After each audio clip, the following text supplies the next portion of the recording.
Good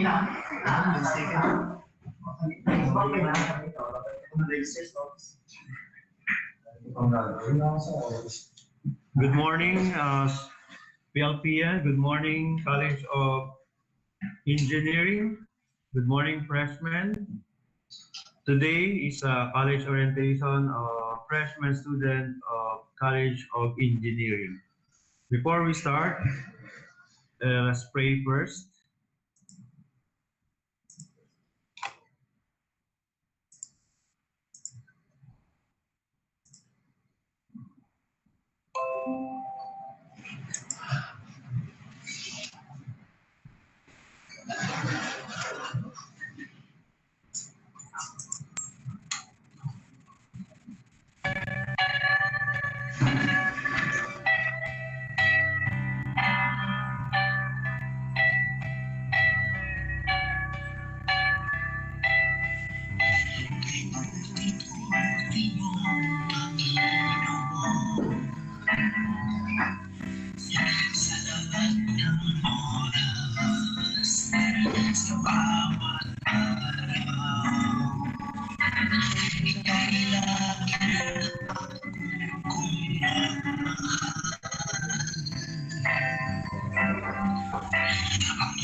Now let's listen to the opening remarks of our beloved President, Dr. Amian April M. Alcazar.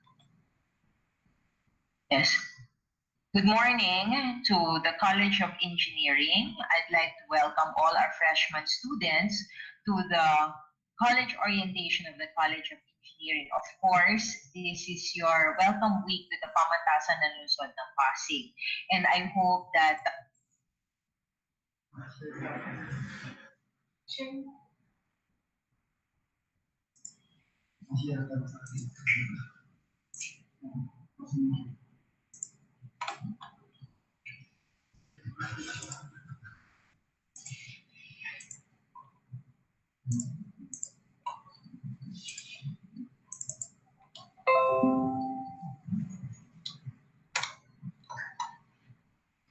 yes. Good morning to the College of Engineering. I'd like to welcome all our freshman students to the college orientation of the College of Engineering. Of course, this is your welcome week to the Pamatasan ng Lungsod ng Pasig. And I hope that this is going to be a very productive morning for everyone. Please kindly pay attention to all of the resource persons who will be speaking before you. Before I leave you, I would like to give you some very important reminders as to the objectives of this orientation and what is really expected of you. As students, you know that you are beneficiaries of the Unified Financial Assistance Program for Tertiary Education. As such, you are scholars of both the national government and the city government of Pasig. Our expectation is that you will be able to comply with the university academic policies as well as the university's rules, regulations, and policies in order to retain your status here at the Pamatasan. Kindly take note when they discuss your academic program that there will be specific academic policies pertaining to your subjects and academic program. Especially for your college, there is a high failing rate or graduation rate is lower compared to other academic programs because it is expected that your course is difficult. Therefore, may I remind you that for the university retention policy, you cannot fail more than 3 times or for 3 subjects every semester. Because if you do, not only will you be dropped from the roster of your academic program, Electronics and Communications Engineering, but you will also be not admitted anymore for the following semester at the Pamantasan ng Lungsod ng Pasig. I know that this is a very difficult and challenging times in the midst of the COVID pandemic. However, you are still expected to comply with the rules, regulations, and policies for non-academic matters by the Student Affairs and Services. So for example, under the new normal, one of the important regulations that we have to maintain is our compliance with the Data Privacy Act. Therefore, any student who is violating this privacy law with respect to another student, faculty, staff, or stakeholder of the university may be held liable or sanctioned by the Student Affairs and Services. So you have to really take note of that. Even though this is your first week in the university and the ambiance is something that you would have missed, you were not actually introduced to your new classmates, administrators, or faculty members, one thing that you will not miss is the quality of education that we will be continuing to deliver to you. So with that promise, and I hope that you will exert your very best effort in all of your endeavors here at the Pamantasan, I welcome all of you to the Pamantasan ng Luzon ng Pasig College of Engineering College Orientation for academic year 2020 to 2021. Mabuhay ang Pamantasan ng Luzon ng Pasig. Thank you very much. Thank you very much to our beloved President, Dr. Amian April M. Alcazar. Now, at this juncture, may I call on the Dean of the College of Engineering, Engineer Godofredo Zapanta, for the college orientation. Sir, take it away.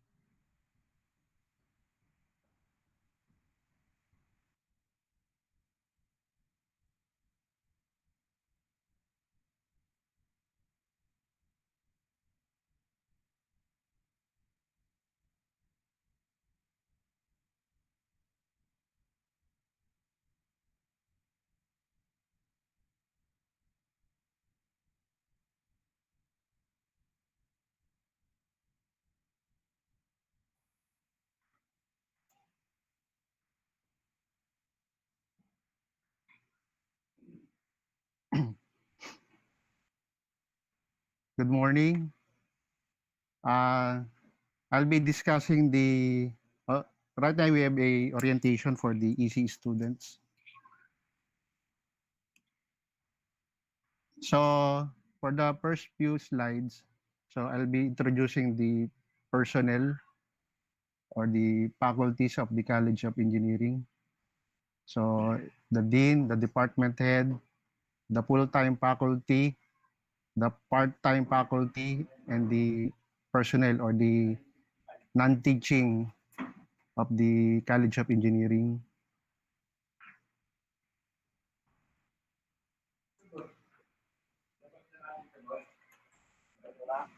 So I'm Engineer Godofredo S. Zapanta Jr. So I'm a PECE. So I'm designated as the College Dean for this school year 2020-2021.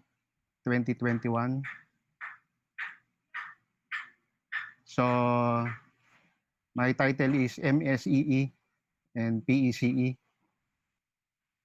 MSEE, so that is a Master of Science in Electrical Engineering. So major in Electronics Engineering. So I'm taking up Doctor of Technology.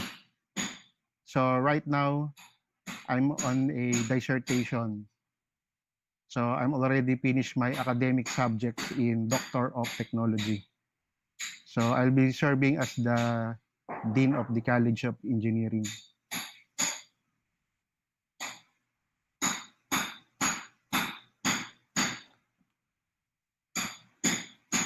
Then for the next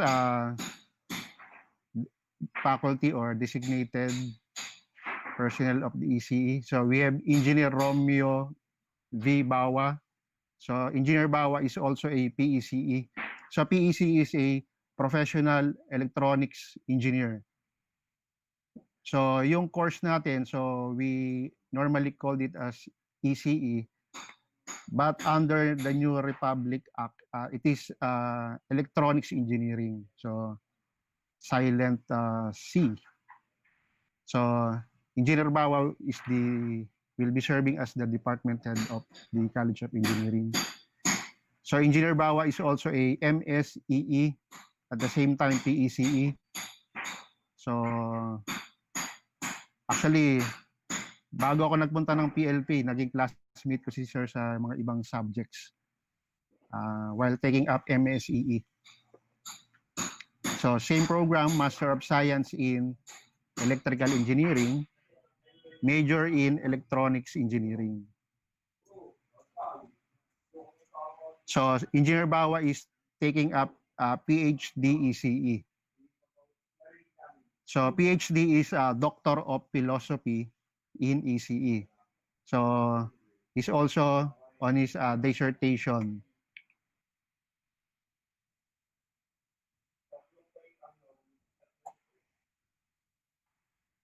So our next faculty is Engineer Karen V. Arguelles. So Engineer Arguelles is a graduate of MSCM, Master of Science in Construction Management. So me and Engineer Bawa is a electronics engineer, while Engineer Karen is a civil engineer. So her discipline is civil, so on the construction major.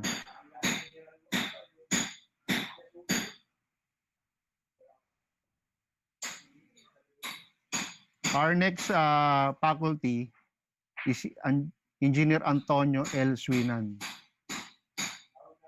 So Engineer Swinan is an electrical engineer by profession.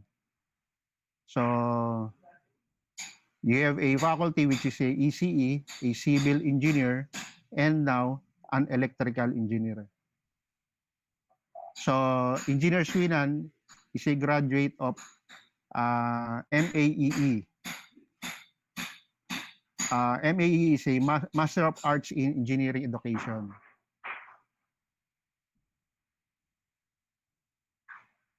Our next full-time faculty is Engineer Sherlyn B. Abendaño. This is the first time that Engineer Abendaño will be a full-time faculty. So she served as a part-timer for several semesters. So Engineer Abendaño is also a MSECE, is a Master of Science in Electronics Engineering. So you will see that the ECE is Electronics Engineering by now.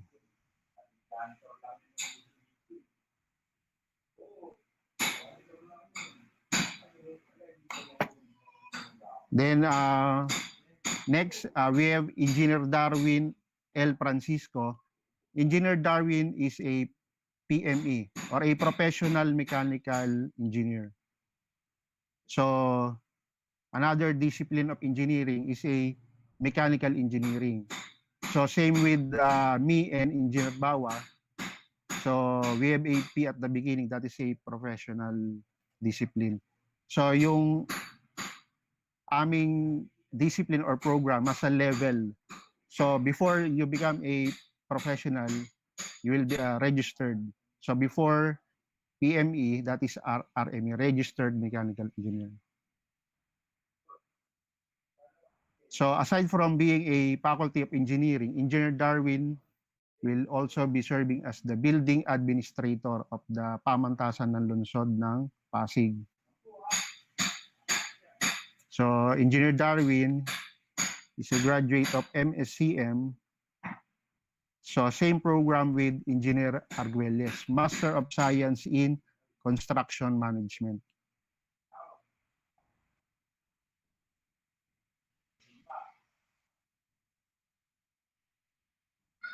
So right now, we have a part-time faculty for the College of Engineering, Engineer Dennis L. Molina. So Engineer Molina is also a PECE. So Engineer Molina is a industry practitioner.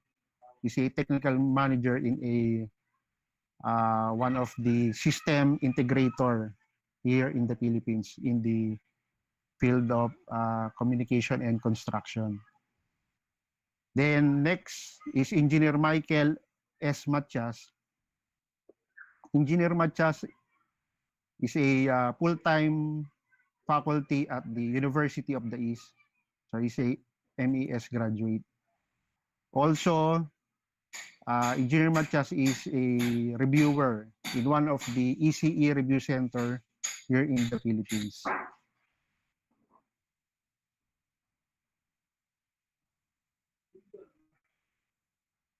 Our next personnel is Miss Cristel S. Aliasgo.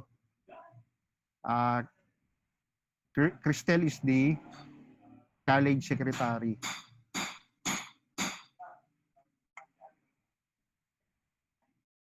Then our next personnel is Crisostomo Carion. So, or we called him as Chris.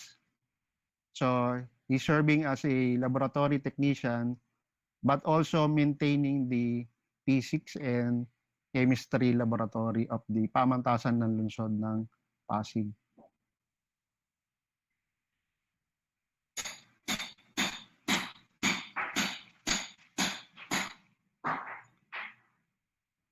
So just a recap of the recent board exam. Actually, this is the supposed to be board exam of the ECE is this 2020 April, but because of the pandemic, it was postponed. So I'll be just flashing the recent board passer of the pamantasan ng lungsod ng Pasig. So you will see that this is ECE and also ECT, meaning they took both the exam. The ECT is the technician version of the PRC for ECE, while this is ECE for you to become an engineer. So we have Engineer Albanco, so Engineer Datang, Engineer Garcia, Engineer Lumibaw, Engineer Mag-iba, Engineer Mendoza, Engineer Netro, Engineer Pagatpat. So this is the first 8 on this slide. So they are now practicing their profession as an electronics engineer.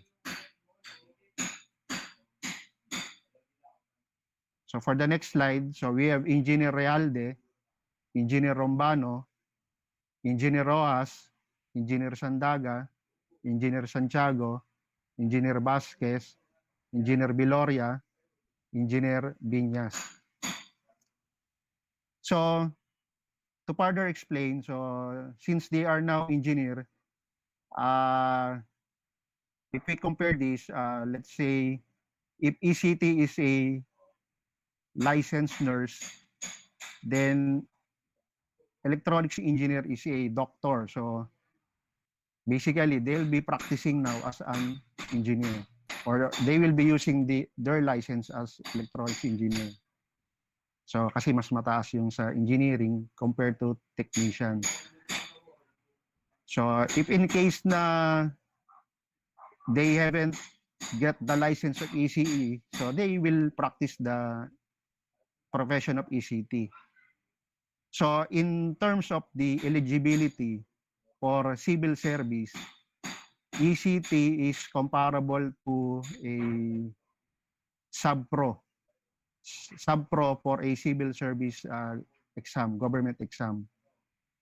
So for an personnel to be employed in a government, you should have a government exam. So ECT is equivalent to a sub-pro, while the electronics engineering board exam is equivalent to a professional civil service category exam.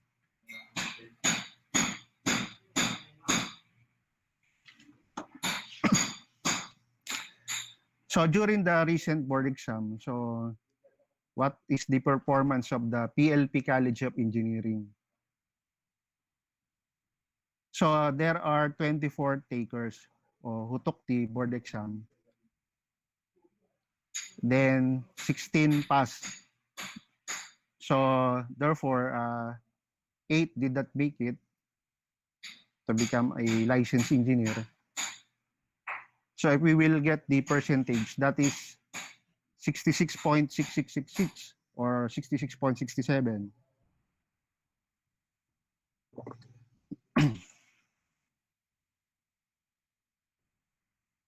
So if we compare it to the national passing rate of the PRC, when we say national passing rate or NPR, this is the for the entire Philippines who took the board exam on that period, there were only 49%.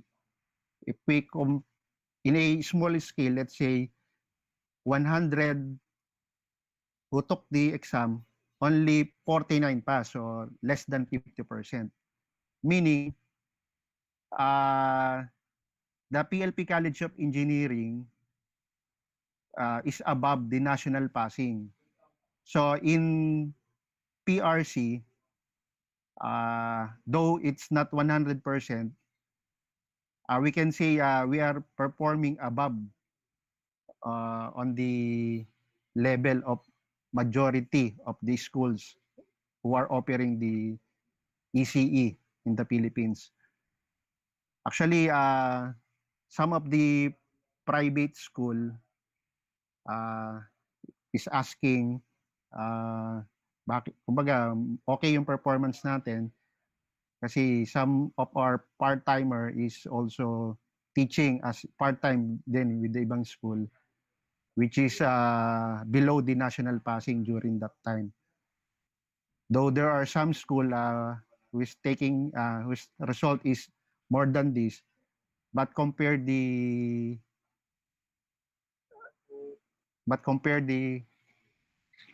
So they've been offering the course for a long period.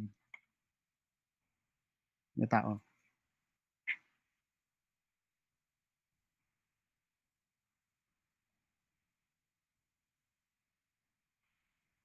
Okay, so I'll be going to the college policy. So what are these policies? The admission, the retention, the promotion, the graduation policy.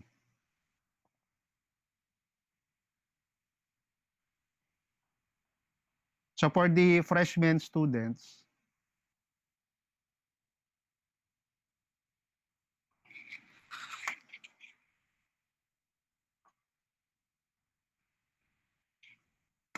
so the college admission policy is governed by the university admission policy.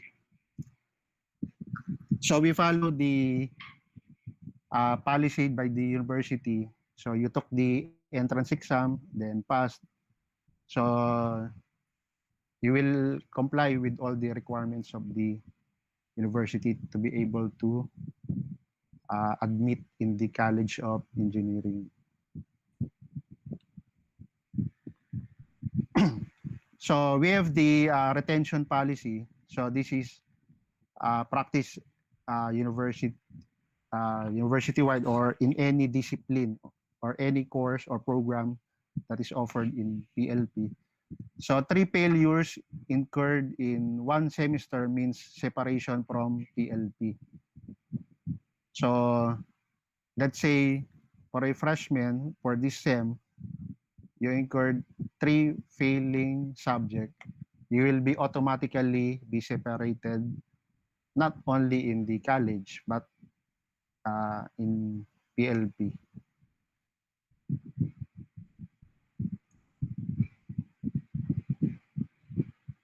So new retention policy, actually this is been practiced for 2 years already.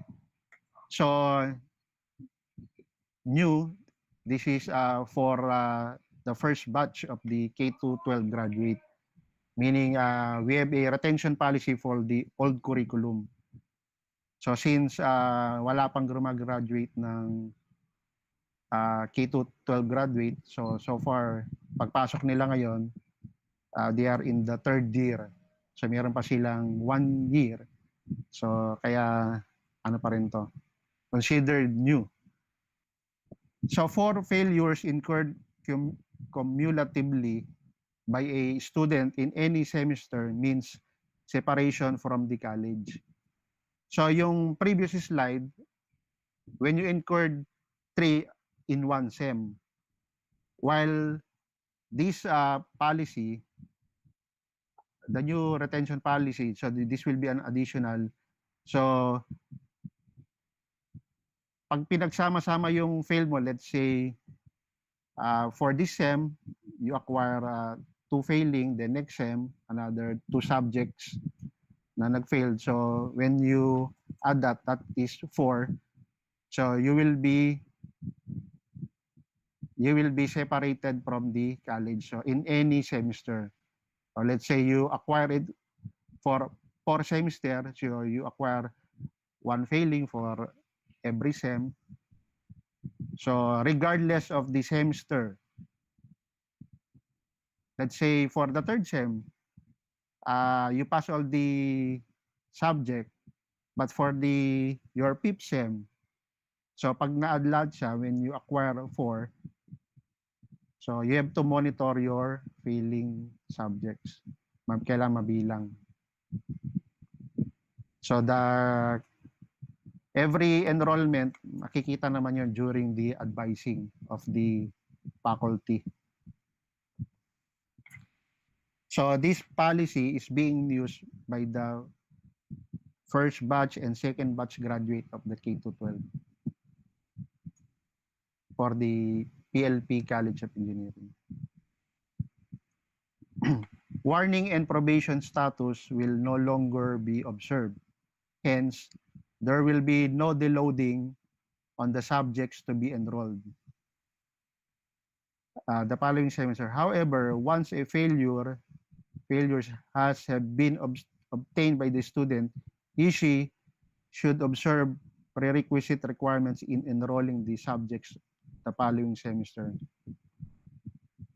During the old curriculum kasi, the college is issuing a probation status, warning status. But for these last two batches for the K-12 graduate, so we are no longer issuing this status. But when you fail the subject, what is being applied is the prerequisite. So let's say you failed electronics 1, you cannot enroll electronics 2. So yung mga classmate mo mag-a-advance, so you will be repeating the subject. Okay, so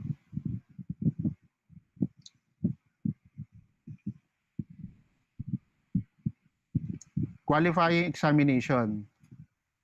Who will take the qualifying exam? All regular and irregular second year students are required to take the qualifying exam.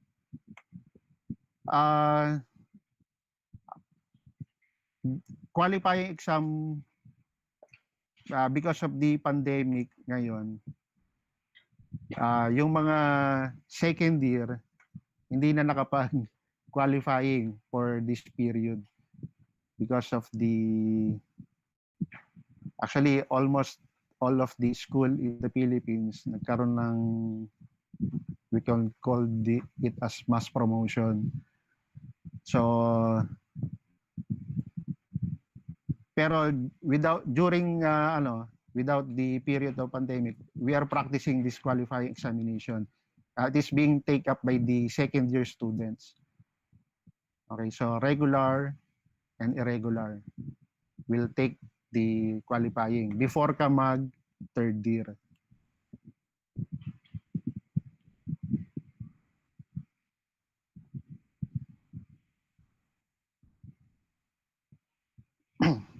So what will be the case for a regular second year student? So meaning naka-apat na semester ka na. So first year dalawa, second year dalawa. Let's say irregular ka, you will be taking the qualifying. Pag isa bagsak mo, one failure, you must get 55% out of the 100 items to pass the qualifying. So, ibig sabihin, mamaya doon sa regular. So, if you acquire 3 failure before you take the qualifying, your passing mark is 60% out of the 100. So, if you incurred 3 failure before you take the qualifying exam, so you are required to get a 70% out of 100 to pass the qualifying exam.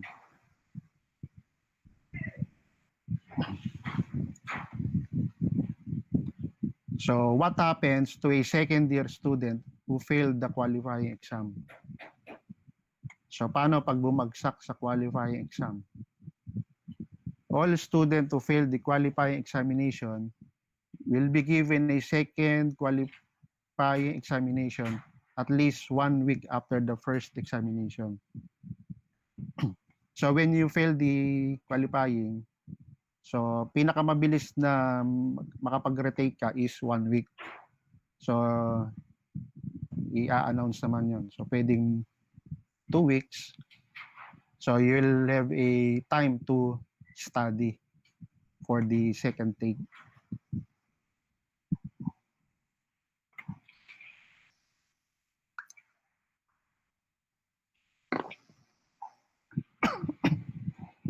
So a regular student who will fail the second qualifying examination will be allowed to enroll to the third year level, but deloaded 30% of the required number of units for the first semester level.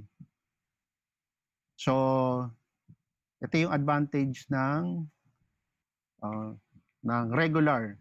So first year with no failing subject, second year no failing. Pero napakalit yung instance na mag-failed ka kasi qualifying, abot ka pa ng second take. Tas hindi mo pa maabot, hindi mo pa ipapasa. So let's say lang worst scenario, you failed being a regular student, you can still enroll, but you'll be given a deload of 30%. So this is just a worst scenario, pero kayang-kaya yan if you're being regular, then second take pa. A regular student who will fail the second qualifying examination will be separated from the college. Okay. So, ibig sabihin, kung let's say you have two failing subject, you are treated as a regular student, then you take the first take of qualifying, you failed, then you failed on the second take again. So, para ka nang nag-fail ng 4 times nun. So, kaya parang nagiging treat na rin siya as you failed a subject. So, you will be separated from the college.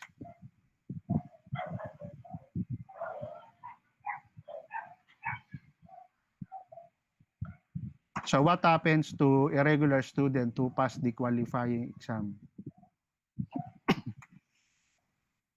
So, a regular student will pass the qualifying exam, will be allowed to enroll in the third year level. But prerequisite requirements for the subject must be observed. So a regular student who passed the qualifying, still, we will observe the prerequisite subject. So kung, let's say, second year, you pass, you failed P6 1, if yun yung prerequisite ng 2, so you cannot enroll the next P6. So just a example. Pero you can continue lang yung pagiging third year mo. What is the coverage of the qualifying examination? So 70% of the qualifying exam questions will be taken from the first year level major subjects. So yung first year and second year, mostly nandun yung mathematics and GEAS, General Engineering and Applied Science. Then third year, fourth year, nandun madalas yung major, Electronics and Communications subject. So then 30% will be taken from the second year level major.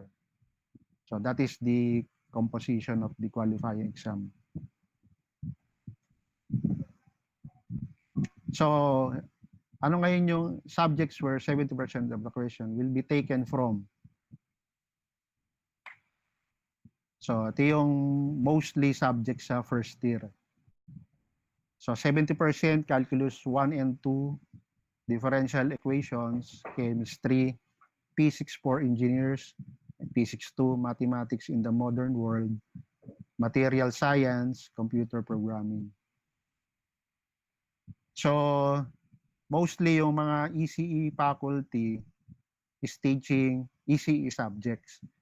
So most of the faculties sa engineering who are civil engineer, mechanical engineer, and electrical engineer, so mostly sila yung nagtuturo ng mga mathematics and GEAS. Kaya itong mga subjects na to, madalas tokin na Engineer Karen Arguelles, Engineer Swinan, Engineer Darwin.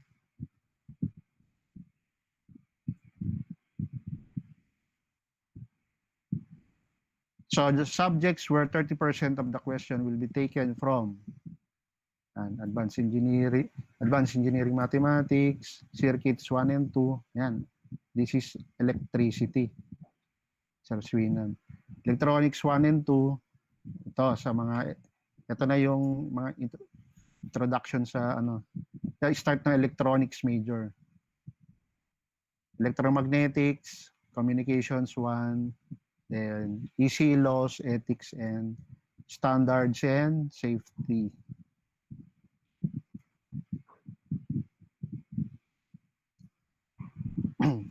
Residency rule. Maximum residency of 6 years for the engineering course. So, since after nung beginning nung K to 12, ang engineering becomes 4 years program na lang. So, plus 2 years to become 6. So, that is the maximum residency. So, during the old curriculum kasi, engineering is 5 years plus 2. So, 7 years yung mga luma dati.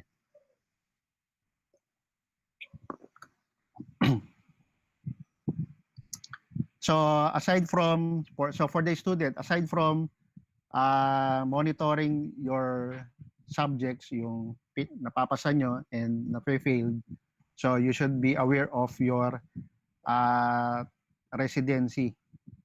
Student number mo, so kailangan within 6 years matapos mo yung buong mga subjects mo. So others, so subject must not be taken more than twice. Failure to do so means separation from PLP. So since hindi naman ni-implement ang shift course sa PLP, you will be separated from PLP. So you should pass the subject on the second time around. Then all ECE student must participate in the college activities. So additional requirements. So attend the student orientation, participate in the election of the ECE society o yung organization, ECE organization, and all the activities of the college. So yung attendance nito is being collected by the college secretary, by Miss Cristel. So ano pa ba yung example nila? Meron din silang General Assembly. General Assembly, that is before the pandemic. So ngayon, so you have to look at what activity can be done online. Participate in the evaluation of the faculty members every semester. So every semester, students are required to evaluate the faculty members.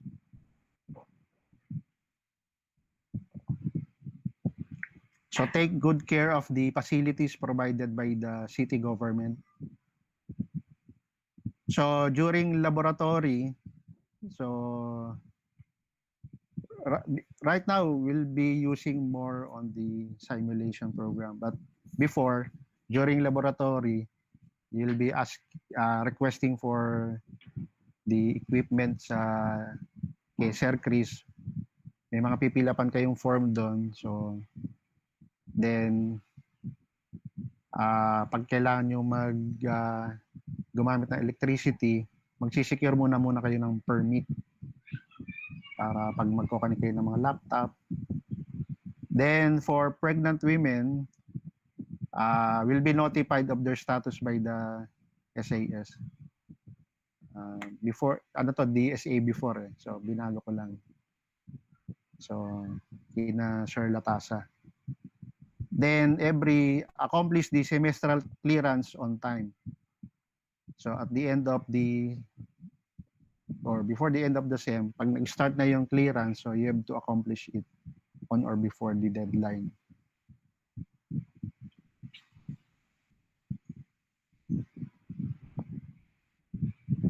So pacing out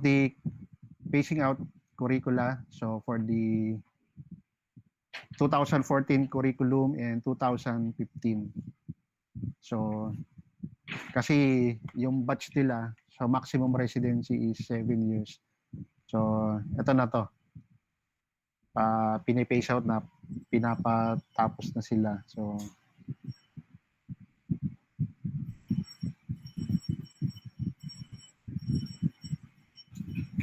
graduation policy. So compliance with all the requirements of the course. So kailangan lahat na ipasa.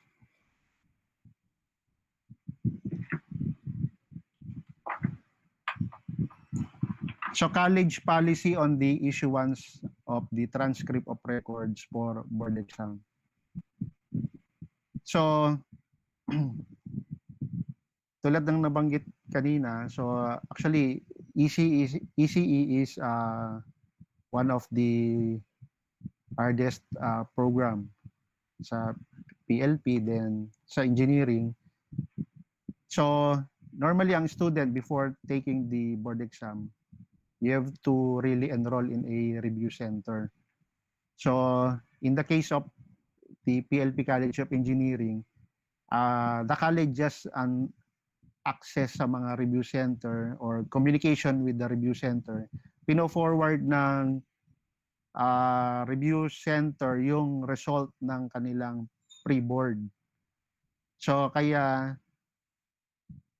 aside dun sa mga posting nila, yung mga sa mga student themselves, talagang official may nakukuha rin kami sa mga review center. Kaya namomonitor yung performance ng graduate na nagre-review.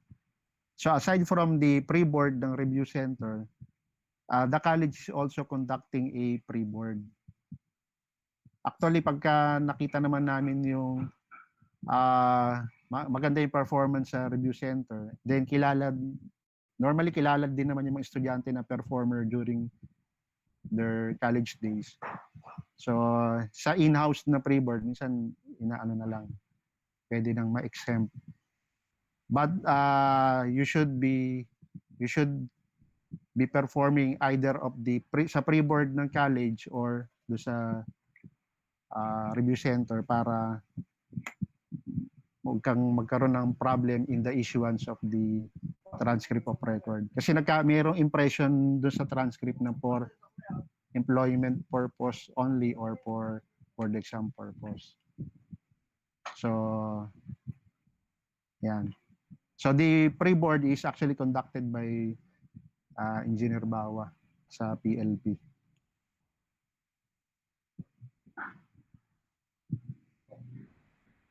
So thank you for listening. So that is the presentation of the Dean for the College of Engineering. Thank you very much.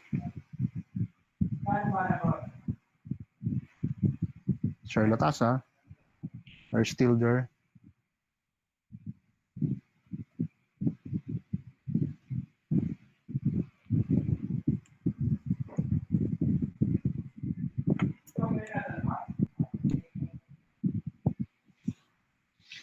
Thank you very much, Dean. Yes, sir. Yeah. May mga question po ba tayo?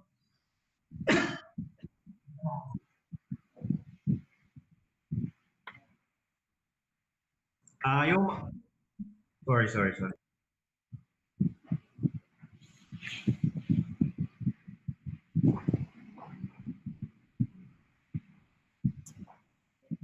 Yung mga estudyante po natin, mag-subscribe po sa ating live chat sa YouTube, saka sa Facebook po. Pwede po tayong magtanong dyan para alam po natin kung ano po yung mga katanungan ng ating mga engineer students.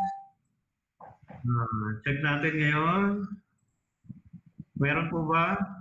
Parang ilan lang Ilan lang ba yung natin natin dyan? Sa ating YouTube, ilan lang yung nanonood? 30. Wow, marami na yung 30 30, dami. Kasi 40 yata kami. Mga 40. Marami na rin yun. Madami na yun. So, kung first year natin, first year lahat. May quorum. Sa ating freshmen sa Facebook, check natin. Wait lang. Medyo mabagal lang yung net natin. Check natin. Meron ba mga questions? Parang naiintindihan na yata nila yung mga katanungan Or ang subject matter, wala nang katanungan. Okay, check natin.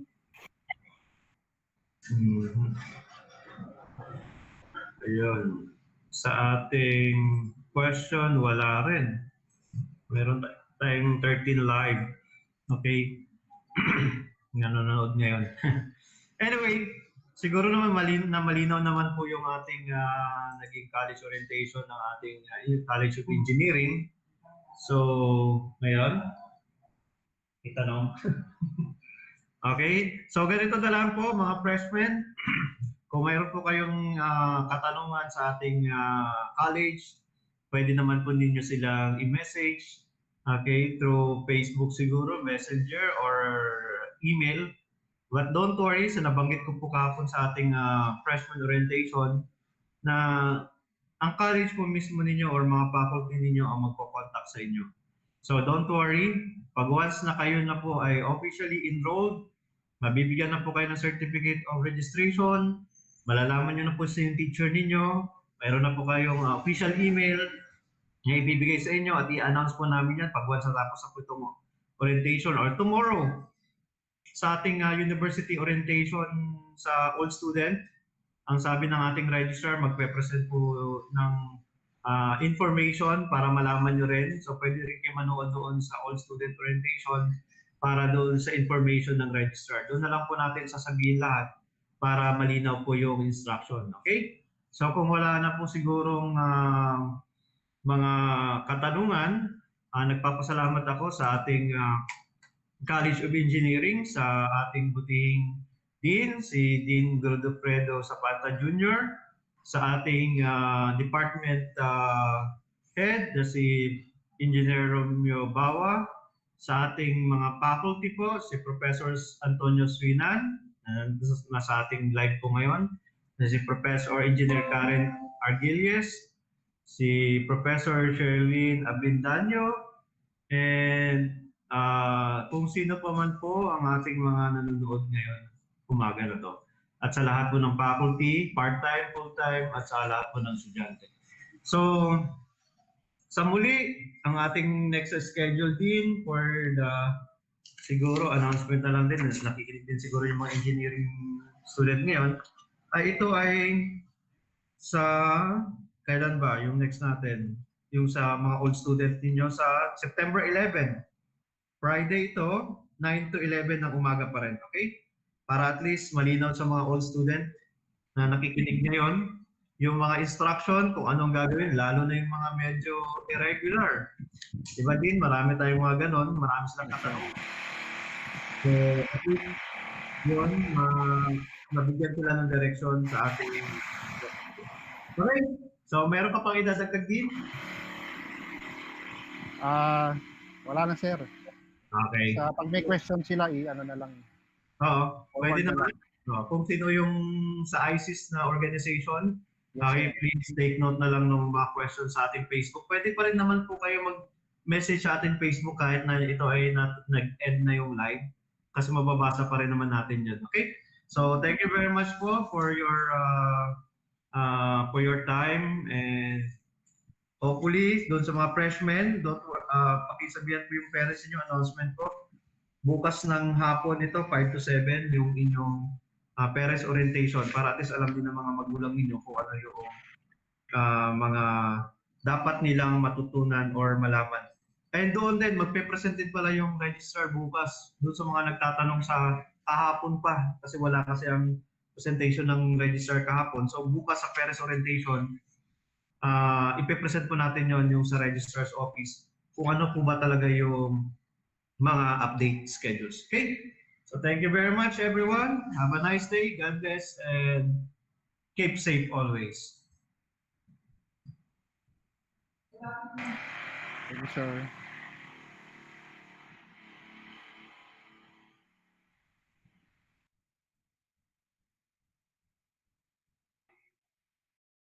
Thank you, Sir Sapanta.